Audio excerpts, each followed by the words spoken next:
Khan studio کے معزز ساتھیوں، السلام علیکم۔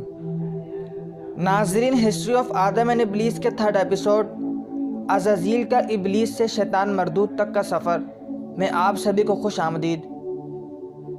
عزازیل زمین کے چپے چپے پر سجدہ کیا کرتا۔ معزز ناظرین، ان دنوں عزازیل کے ذہن میں یہ خیال آنا شروع ہوئے کہ اب میرے پاس اتنی طاقت ہے کہ اگر نعوذ باللہ اللہ تعالیٰ دستبردار ہو جائیں تو میں مطلق العنان بن جاؤں، کیونکہ اب میں کمزور نہیں ہوں، میرے پاس بہت طاقت ہے۔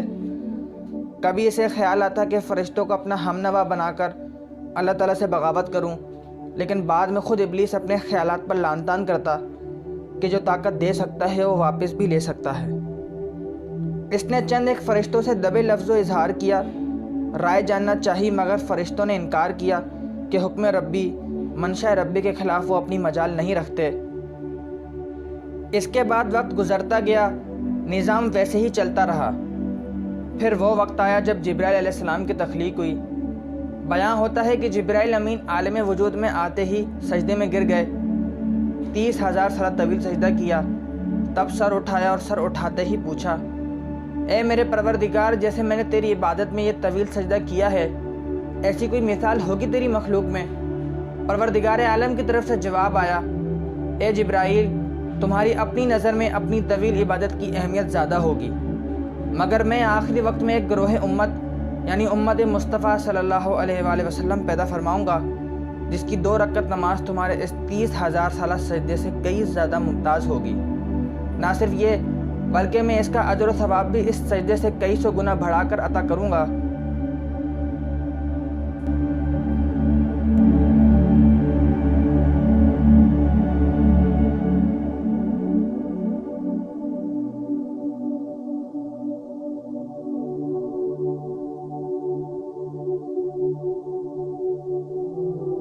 بہرحال ابلیس نے ایک روز دیکھا کہ لوح محفوظ پر آسمانی زبان میں یہ تحریر لکھی ہوئی ہے کہ ہمارا ایک بندہ جسے ہم کافی نعمتوں سے مالا مال کریں گے، اسے زمین سے آسمان تک پہنچا دیں گے، آسمان سے پھر اسے جنت میں لے جائیں گے، اس کے بعد اسے پھر ایک خاص کام پر مامور کریں گے، لیکن وہ انکار کر دے گا اور بغاوت پر آمادہ ہو جائے گا۔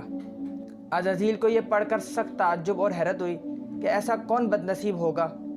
عزازیل فوراً سجدے میں چلا گیا، سجدے سے سر اٹھا کے دیکھا، اسی تحریر کے ساتھ فصیح عربی میں یہ عبارت بھی درج تھی، اعوذ باللہ من الشیطان الرجیم۔ عزازیل فوراً بھاگتا ہوا بارگاہ الہی میں حاضر ہوا اور پوچھا، یہ شیطان الرجیم مردود کون ہے جس سے پناہ مانگنی چاہیے؟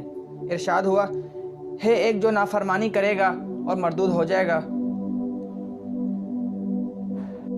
ابلیس نے ذات باری تعالیٰ سے عرض کی کہ اے میرے پروردگار، مجھے وہ ملعون دکھا دے تاکہ میں اسے ابھی سے جہنم رسید کر دوں۔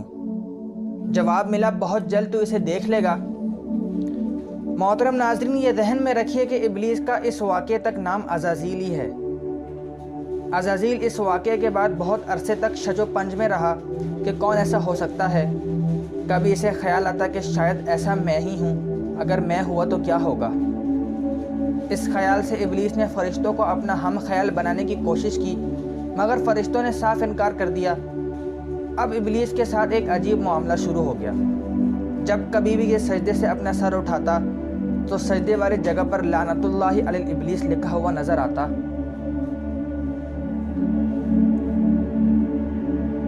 مگر ابلیس اس بات سے بے خبر تھا کہ وہ اپنے اوپر ہی لعنت بھیج رہا ہے۔ یہ وہ دور ہے جب ذات باری تعالیٰ نے فرشتوں سے اپنے نائب کا ذکر فرمایا۔ فرشتوں نے عرض کی کہ اے ذات باری تعالیٰ، وہ زمین میں فساد پھیلائے گا، مگر رب ذوالجلال نے فرمایا کہ جو میں جانتا ہوں وہ تم نہیں جانتے۔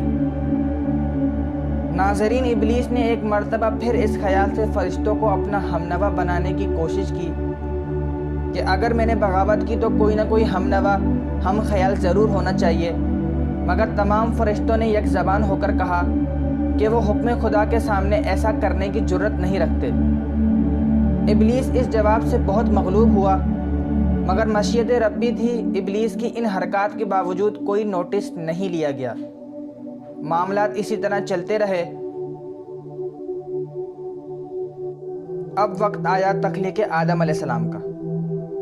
معزز ناظرین، تخلیق آدم علیہ السلام کا قصہ ہسٹری آف آدم اینڈ ابلیس کے سیکنڈ سیزن میں بیان کیا جائے گا، کیونکہ تاریخ ابلیس کے کچھ اہم نکات باقی ہیں، جیسے کہ رب کائنات نے عزازیل کو کس موقع پر پہلی دفعہ ابلیس پکارا، عزازیل نے آدم علیہ السلام کو سجدہ نہ کرنے کی نافرمانی پر کتنے عرصے کی قید تنہائی پائی، اور کیا کیا سزائیں ابلیس مردود کے لیے مقرر کی گئیں، اور عزازیل جب رائندہ درگاہ ٹھہرا تو اس نے اللہ سے کیا کیا خواہشات کی، اور اللہ نے اس مردود کی خواہشات پوری کرنے کے ساتھ ساتھ اسے کیا فرمایا۔